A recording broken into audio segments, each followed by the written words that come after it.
અમદાવાદ બાદ હવે સુરત ક્રાઇમ બ્રાન્ચે નવજાત બાળકોની હેરાફેરી અને તસ્કરી કરતા કૌભાંડનો પર્દાફાશ કર્યો છે। મહારાષ્ટ્રના ઔરંગાબાદથી અપહરણ કરાયેલી માત્ર 8 દિવસની બાળકીને સુરતમાં વેચવાનો પ્રયાસ કરવામાં આવી રહ્યો હતો, જે પહેલા જ પોલીસે 2 મહિલાઓની ધરપકડ કરી બાળકીને સુરક્ષિત બચાવી લીધી છે। પોલીસ તપાસમાં સામે આવ્યું છે કે ધરપકડ કરાયેલ બંને મહિલાઓ અંજલિ મિશ્રા અને લક્ષ્મી સોનવાણે અગાઉ પાડોશમાં રહેતી હતી। તે આ બાળકીનું મહારાષ્ટ્રના ઔરંગાબાદથી અપહરણ કર્યું હતું અને વધુ કિંમતે વેચવા માટે સુરત લાવી હતી। મહિલાઓએ બાળકીના ફોટા પાડીને સોશિયલ મીડિયા અને મોબાઈલ દ્વારા સુરતના 2 થી 3 ગ્રાહકોનો સંપર્ક કર્યો હતો।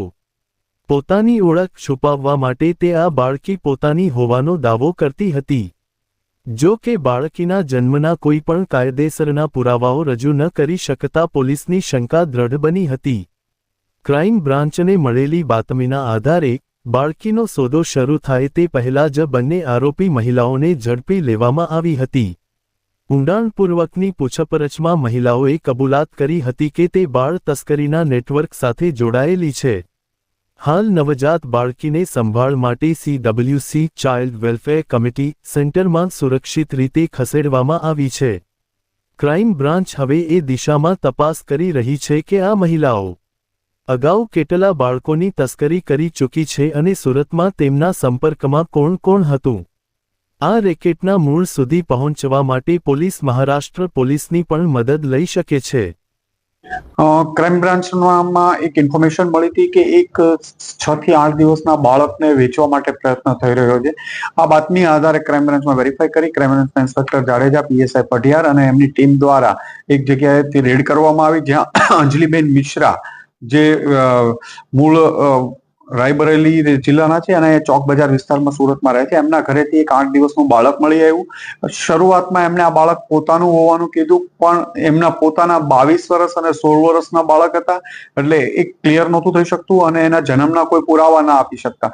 વધુ પૂછપરછ અને મોબાઈલ ચેક કરતા એમણે એક લક્ષ્મીબેન સોનવાણેનું પણ નામ આપવામાં આવ્યું, જે સંભાજીનગર મહારાષ્ટ્રના રહેવાસી છે અને અહીંયા જહાંગીરપુરા રહે છે।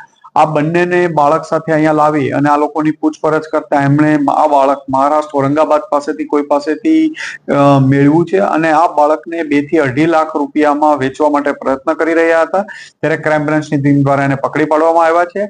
હાલમાં બાળકને CWC ને સોંપવાની અને હોસ્પિટલમાં એમના મેડિકલ ચેકઅપ ને એની સારવાર છે।